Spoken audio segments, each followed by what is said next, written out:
Good morning. Rio de Janeiro is searching for understanding this morning shot at a public school which left 12 students dead, 12 others wounded.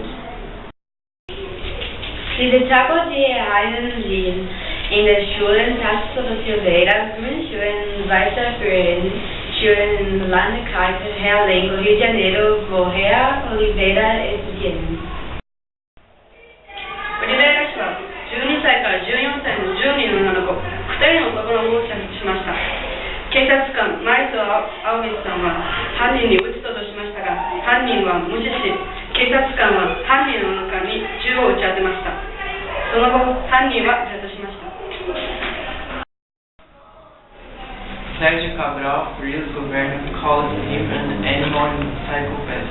The school must open again next week. Now let's continue with the local news. Una carta insultada nel Consiglio del Brasileiro Oliveira dijo que el ataque fue premeditado.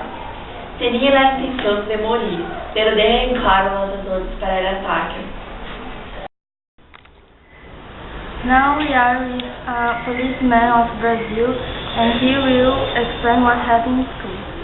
O que aconteceu na escola?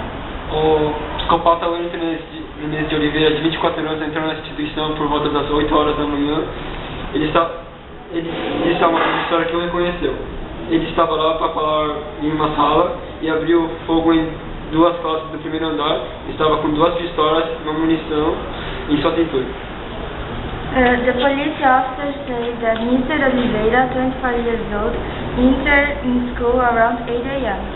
He told a teacher who recognized him that he was there to speak at class.